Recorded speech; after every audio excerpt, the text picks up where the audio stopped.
Morning, everybody. How we doing today? Today I want to talk to you about the blues. I think sometimes we don't understand just how important the blues is to the skeletal frame of all modern music. It's a simple, basic structure that allowed anybody from any place to kind of play with each other, which gives it a sense of communion, a sense of belonging to a community. The blues is very important in that sense. It does bring together people from across large territories, and they can play in a language, and that translates into jazz. Jazz, in a lot of ways, was an urban expression of the blues. In the country, you had washboards and a guitar, and maybe a homemade diddly bow kind of bass thing that you put together. In the city, you had access to all kinds of horns and guitars and pianos and different recording techniques. And so the jazz evolves the blues in a lot of ways, but never extricates itself from the blues, especially in the early days. And of course, jazz is also borrowing from the American songbook, which is pop song standards. But the blues is always such a big part of what the jazz template was about. One of the greatest singers of all time, for me, and one of the great blues singers ever, is Helen Merrill. And yes, she's a white gal, but boy, she can sing the blues. And I just found this Metro Jazz 1957 album for maybe 58. I've had her first 5 albums, which are on Emercy, for a long time. And I can't tell you how great Clifford Brown's on this one, if I recall. Pretty sure he is. A tough record to find. The second one with strings is probably my favorite album with strings ever. You know, Dream of You is a fantastic, another Emerson title. Helen Merrill with Hal Mooney and his orchestra, a little bit more of a poppy ensemble there. And then The Nearness of You. Gil Evans is a part of some of those records as well, arranging. But the blues is such an interesting thing. It allows the narration of one's experience in a very loose, candid, and offhanded kind of way. And I can dismiss a lot of that by just expressing it. And a lot of times the horn players are taking the place of the vocals in jazz when they're playing the blues. And one of my favorite examples of that is one of my favorite songs ever. I've said it many times. Is Idle Moments. The title track's 13 minutes long. It's a blues, and it's intricate. It's delicate. It's sophisticated. It almost masks itself because it's so just beautiful and luxurious. But it is the blues nonetheless. And the blues can be faced and dressed many different ways to produce many different results. And one of the things that really brought me to doing this episode was yesterday, I was waiting for my wife to finish cleaning up after a day of yard work. So I'm sitting upstairs with my boys, and I put on Exile on Main Street by the Rolling Stones. And I've gotten very immersed into jazz the last 5-10 years, obviously. I spent most of the early 2000s into about 2015 DJing a lot of R&B, funk, and soul music, and hip-hop as well. My classic rock days kind of go back to the 90s, early thousands. I spent a lot of times as a 20-something in the 1990s drinking a lot of beer, a lot of rum, a lot of whiskey, listening to Neil Young and the Grateful Dead and the Rolling Stones and the Beatles and Led Zeppelin and Pink Floyd, unaware of or unable to hear the trajectory of where this music was coming from. And I could hear how what was being done here in the 70s was affecting what was being played in the 80s and the 90s. It wasn't hard to hear how Aerosmith sounded like the Rolling Stones and the Black Crowes sounded like the Rolling Stones. It wasn't hard to make those connections. Tesla had a lot of Led Zeppelin and the Rolling Stones in them. A lot of blues-based stuff. Even some of the cheesy metal bands like Wasp and Motley Crue a lot of their tracks are rooted in the blues, which is weird when you kind of listen to them and go, man, that's just kind of a cheesy blues. I'm Blind in Texas by the band Wasp. It's a blues. It's a Texas blues. And the blues is so ingrained in rock and roll. And rock and roll might have changed the course some, but it's always kind of reminding people that, hey, I'm here and I'm at that doorway. I'm going to let this Helen Merrill play for a second here. But I want to show you the impact the Rolling Stones have. And I think they're really one of the most important rock bands of all time. And not just because of their success and their touring and Mick Jagger and all the things that we think of as why the Stones are important. It's how black their interpretation of black music was. And if you recall the early days of the Stones, they're doing a lot of covers. Chuck Berry, Little Richard, just a whole standard of early black 45s that these kids in England were sweeping up. And we're excited to get these new American black 45s. Like, oh, this is what's happening over there. And they were just thrilled by it. And they were tough to come by. And so you were the kid on the block if you got the new black 45 from America before anybody else did. And the Beatles were part of this. The Beatles were also hearing Chuck Berry and Little Richard. Muddy Waters. See what I'm saying? It's all kind of this integrity of a people in turmoil having this incredible siren call that sucks in those who are looking for that integrity. Those who want to find that, I want to feel it in my gut. And you don't really find that in a lot of our paucity and uptight. We're going down to the cathedral, darling. We're going to hear at the theater a marvelous rendition of 16th. And it doesn't have the same feel as something gutsy and raw and unpolished.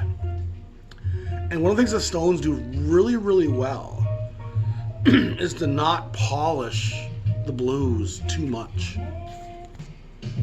When we hear early and even later Muddy Waters, this is actually a little later from late 60s maybe, early 70s. It says 68, but I think it was later than that even. I could have been wrong when I wrote that down. I didn't know a lot when I bought all these records. It's raw. It's not polished with perfection and production and all kinds of frill. It stays very much the raw ensemble.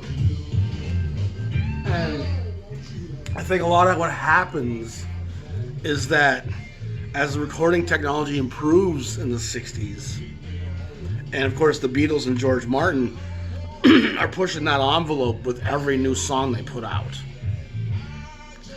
It's hard for my kids to recognize the impact of Eleanor Rigby because they've heard so much music with strings and pop songs with different sounds that they don't really grasp just how innovative Eleanor Rigby was in 1965. They don't grasp Tomorrow Never Knows and how mind-boggling that electronic, repetitious, driving, droning sound of Tomorrow Never Knows was in 1966 on Revolver, let alone what's happening on A Day in the Life and Strawberry Fields and all that stuff the Beatles do in 67, 68, 69. It's super impactful and changes the course of pop music literally forever. But the Stones tracked a somewhat different course. And there's a debate often, what's the greatest band of all time? And the greatest band of all time is the Beatles. The greatest rock band of all time is the Rolling Stones. The Rolling Stones didn't try to be more than a black rhythm and blues group. And that's what they did. And there's a reason why they called themselves the Rolling Stones. Muddy Waters was a template that these British kids were thirsting for. It filled their white teen angst.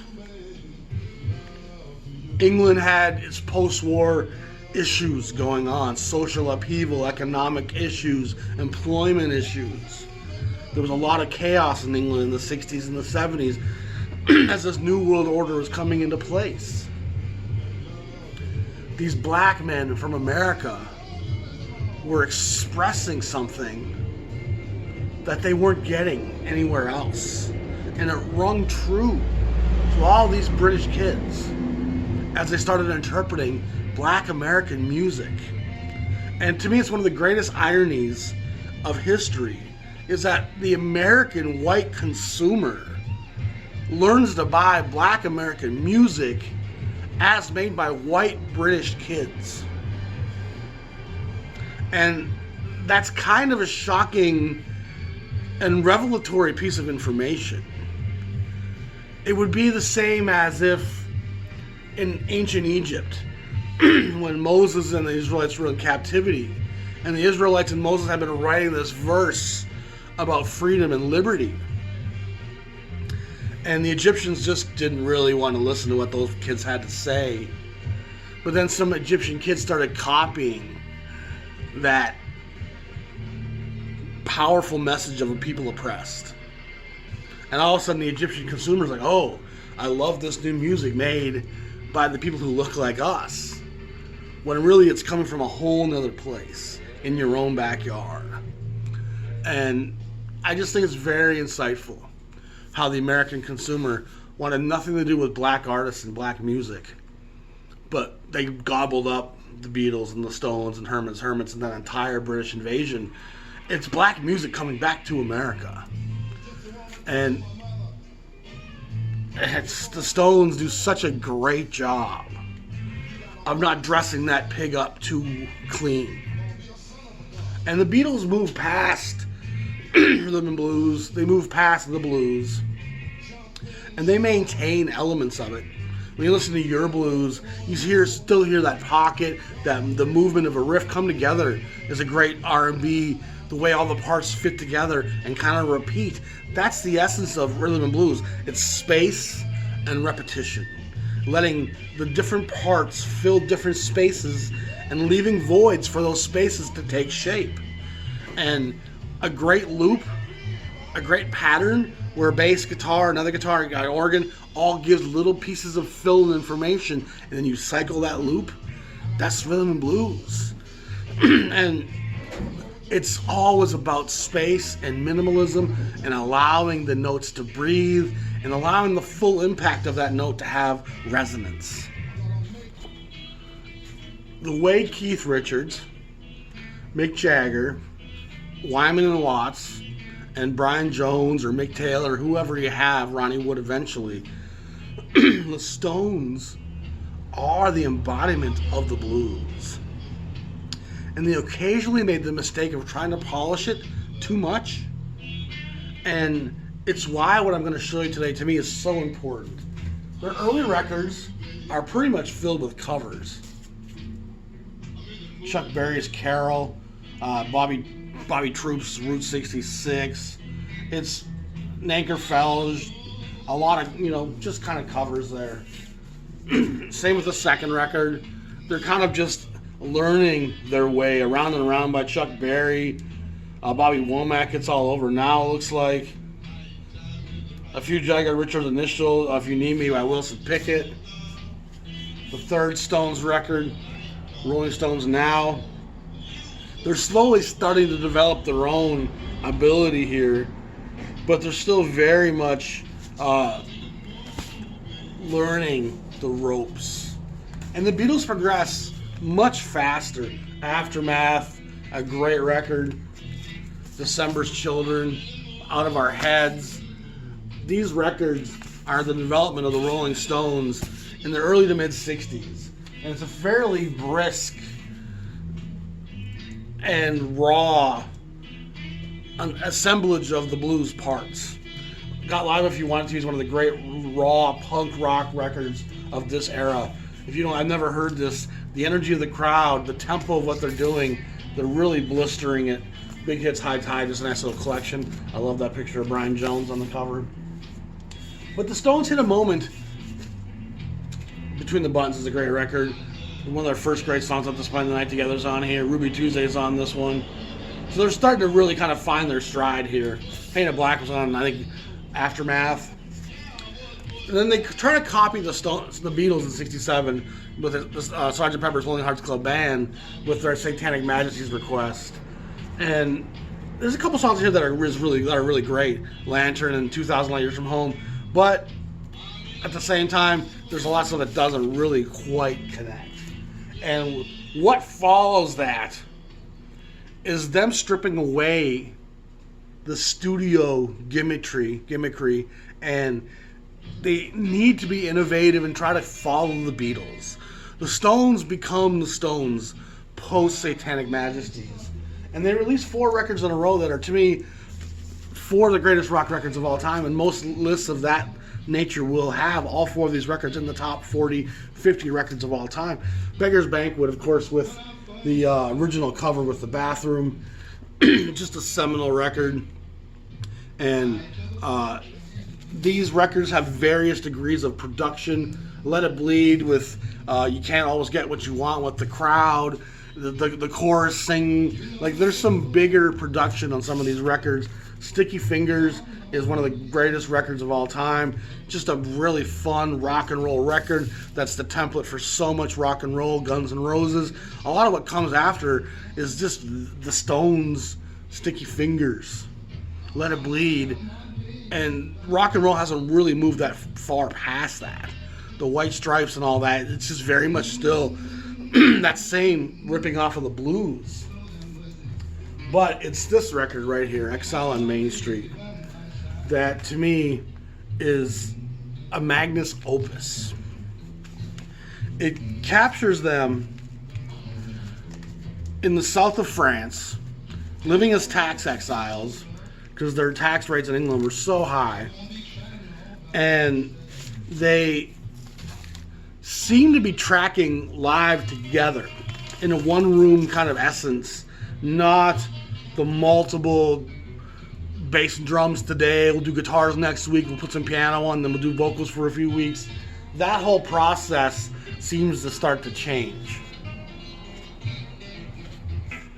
And I want to be careful here because I got demonetized last episode talking, man, but the rawness of Exile on Main Street. It feels like they're in a room together recording at least the basic tracks and maybe overlaying some of the stuff, but it feels very raw and integrated and like they're hearing each other play, which is the essence of blues and jazz. When you start multi-tracking things, especially the blues and jazz, something gets lost in that translation. There's a whole point of conversing with each other, and I'm going to say something, and you need to respond to what I say. The pastor says this, the preacher, and the choir needs to respond. And they can't respond to what I said 3 days ago in an honest kind of way. And I can't respond to what they said because I wasn't there when they recorded their parts 3 days later. So the blues has to be this kind of raw, integrated thing. And the polish of even Let It Bleed and Sticky Fingers is stripped away here for Exile on Main Street. It's raw. It's gutsy. It's filled with the blues and rhythm and blues, riffs, patterns that repeat. The horns sound like they're straight out of Stax, Memphis sound. And again, I don't want to play too much of these songs, but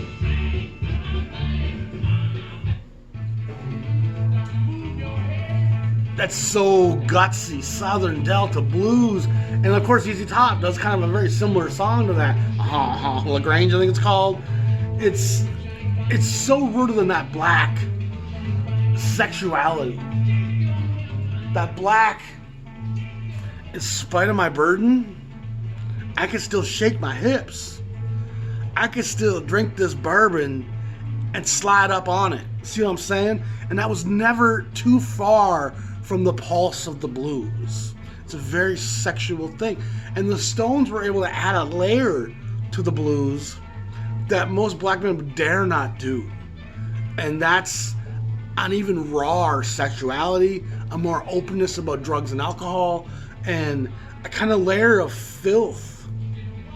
And what's not better described as being offensive to the masses, these white kids from England could kind of go that extra mile that the black bluesmen, they're not gonna do. They would do it with insinuating, they would do it with clever verbiage and coded kind of little, but the Stones could just say things, and did say things.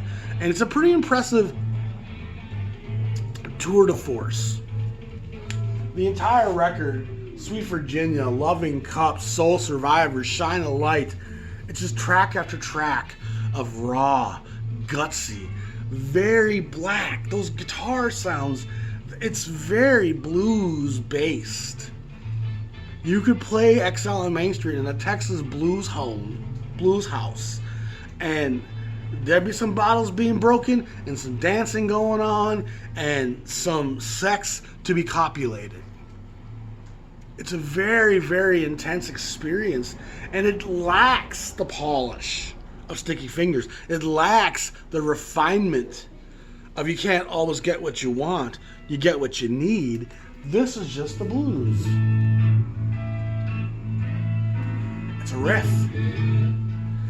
And Keith offers a lot of great vocal harmony on top of Mick that adds a kind of a sticky depth where it feels like they're both partners in crime and don't think we won't take turns or even maybe do it together.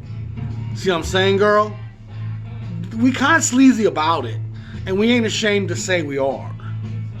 And so the covertness, the openness of their willing perversion, their admission of saying, yeah, we dirty, we scuzzy, we drunk, we got needle in vein, we got the spoon in the basement. It's all there for us to consume and to understand and to realize that, boy, that's the drunken blues. Coming from America, coming from black America to England via the south of France, where they recorded this record in Exile and put out for the world to really hear. And again, jazz, T-Bone Walker, so much of that crossover, Louis Jordan, where blues and jazz and pop and rock and roll all kind of come out of this fulcrum. The Rolling Stones become, out of that same pinpoint, this incredible wide highway that allows millions of pedestrians to walk on, to learn the code of the blues, and to be able to hear the blues and jazz. Listening to Exile on Main Street yesterday was revelatory.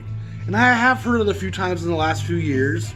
You know, it's one of my favorite rock records of all time. But listening to it with my kids yesterday, and having not listened to a lot of rock and roll, it was just, I was like, man, this is such a moment encapsulating all that came before in black music in America and spreads that diaspora out for the entire world to be able to engage and digest, including racist, small-minded white Americans who weren't ready to hear what Howlin' Wolf, Muddy Waters, and John Lee Hooker had to say. It made them a little uncomfortable. But man, when them British kids say that music, boy, that British music sure is good. It's black music, people. And Mick and Keith, Jimmy Page and Robert Plant, John and Paul, George, they would all tell you the impact black, rhythm and blues, the blues, and jazz had on their entire careers. It's such an important point in so much of rock and roll, from the Black Crowes to ZZ Top to the White Stripes, this entire lineage of Les Paul driven rock and roll. The Stones are such a gateway. And possibly the kids today don't even recognize where the Stones and Led Zeppelin always got their riffs from. And the Stones actually cover some great blues songs. Mississippi Fred McDowell, a number of really great blues songs they openly do. They brought black musicians on tour with them. They had black musicians open. That's so soul right there. So soul. And there's so much feeling, passion, groove, feel. It's not polished. It's not perfect. It's not cleaned up. It's not overdubbed. It's just a splash of bourbon in your eye. Here you go. Does that sting a little bit? Here's some for your other pupil. Open up. Because that's how we're going to bring it this whole time. What I'm going to show you right now is one of the greatest riffs of blues rock to me ever. Yeah. The pocket is already there. The space, the pattern, the sexuality of that pulse. And then Charlie and Billy.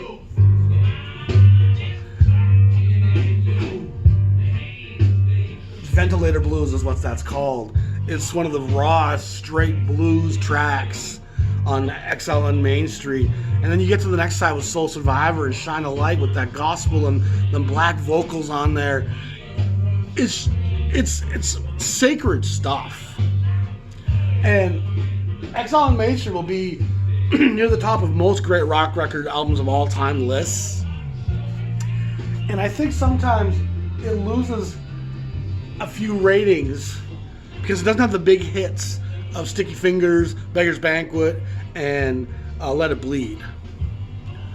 And so it's often maybe seen as the third or fourth of those four records, when for me it's the culmination of them saying, okay, we actually polished it too much the last couple. We still did some great stuff on those records, no question about it, but here, let's not sober up. Let's just stay drunk, stay high and strung out, keep a needing a fix, because it's going to give us a sense of desperation, a sense of hunger, a sense of needing fuel that will help us replicate a struggle that's really foreign to us. We know struggle. We come from the Midlands, England. We have seen poverty. We've seen struggle. We've seen strikes and workers' unions and all the chaos of England in the 60s, but we don't know what the black experience in America is like. But if we stay on the edge and say just drunk enough, if we can only open one eye at a time, we can't twist too many knobs and too many things to make it sound too polished and too clean. Let's keep it dirty. Let's keep it dirty. And Guns N' Roses' Appetite for Destruction, to me the first Black Crowes, all the Black Crowes records. You listen to those records, the Aerosmith, that formula for simple, raw, mistakes included. The vocals can be a little raw and play. It doesn't matter. The feeling's what matters. What you gonna do? That's such a great pocket on that song. And I think that's Nicky Hopkins on the piano. He's one who played piano on most of these records. It might be someone else by this point. Billy Preston's on a couple tracks on this record with his big afro, playing the organ. The Stones get it. They said, oh man, that's the most powerful music on the world, on this planet right now, that American blues, jazz, fusion. Let's see if we can't bottle that. And it took a few years of just covering it, learning how it's done, a few years of trying to figure out if we're going to be the Beatles or if we're going to be the Stones, to the point where they actually got to the Exile on Main Street and just said, you know what, this is who we are. We're a rhythm and blues group. And they eventually, after this, make Goat's Head Soup and It's Only Rock and Roll But I Like It, Black and Blue, and they start to polish it again a little too much. You know what I mean? They start to refine things and make the vocals a little bit more perfect. It lacks some of the desperation and ugliness and sin that Exile on Main Street lives in. And I like a little sin in my rock and roll. If you polish it too much, Helter Skelter by the Beatles is one of the great rock, early proto-heavy metal songs. Listening to heavy metal bands cover that and clean it up, always to me is like, why are you taking all what's dirty out of Helter Skelter? And that's what makes it great. Ringo's cymbals, the feedback, the bass, distortion, all that in Helter Skelter is what's powerful about it. Listening to Motley Crue and Aerosmith and all these other bands who've done Helter Skelter, cleaning it up and making it sound all polished, you missed the point. You miss the punkiness of it, the rawness of it. Raw is such an important ingredient. The blues is sushi. You gotta have it raw. You cook it, it ain't sushi no more. You clean it up too much, you got too fancy with it. Keep it simple. And again, just listen. It's just so raw. From stem to stern, all four sides of this record.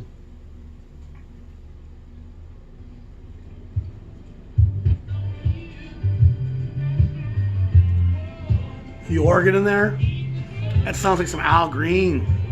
High record. It's such a fantastic. And I would actually go so far as to say the Stones got so good at the Black American blues that they actually started to impact and influence some of the Black American blues artists. And the Black American blues artists become more electric in the 60s. They become more funk and pocket and more produced even. And so the Stones were so good at what they did that I feel like they even impacted Muddy Waters and Howlin' Wolf and Buddy Guy. And those guys, of course, had plenty of their own innovation, plenty of their own stimuli. But the Stones were such a big universal force. And probably no one in the planet has had more importance in proliferating black music across the globe than the Rolling Stones has. It's the only band I can think of that even a non-Stones fan will recognize 40, 50 songs by. That's insane. The Beatles' career was too short for that to be the case. Led Zeppelin, the average non-Zeppelin fan knows Stairway to Heaven. Maybe recognizes a Little Black Dog or Rock and Roll, but they don't know Zeppelin's tracks. The Stones are such an omnipresent force that, again, you don't have to ever have listened to the Rolling Stones to be able to recognize song after song after song. Some of these songs are going to just appear in film soundtracks. Sympathy for the Devil, Gimme Shelter. Those tracks are ubiquitous. You know, it's such an amazing testament to what these British kids did. And so listening to Exile on Main Street yesterday, I got excited. And I wanted to share about it today. It's maybe not a total jazz episode, and we'll get back to that on the next episode, of course. But I think it's an important record, especially having heard it with the ears that I heard it in yesterday. I'm like, man, what a special, raw, black blues-based tour de force. And if you don't have Exile on Main Street, you need to get it. It's truly one of the great soul, rock, blues records of all time. And because it's not polished, a lot of times production has gimmickry to it. And gimmickry often lends itself to becoming dated.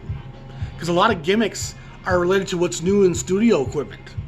Oh, this is a new delay reverb effect. This is a new... And those new pieces of technology are what becomes dated in production. So when you keep it raw and don't allow the gimmickry to take a place, it means that what you've done will always sound kind of fresh and new, because it's not allowing itself to be placed in a certain... A lot of the 80s music sounds so 80s because of the technology that all the 80s music was recorded with. Exile on Main Street stands out in the Rolling Stones' career as the moment where they really kind of grasped it, documented it, and then slowly moved forward. And if you listen to Goat's Head Soup, Coming Down Again, it's a great blues song. If you listen to It's Only Rock and Roll, but I like it, the riff on that, to me, is one of the great blues riffs. It just shows you how much reverence they have.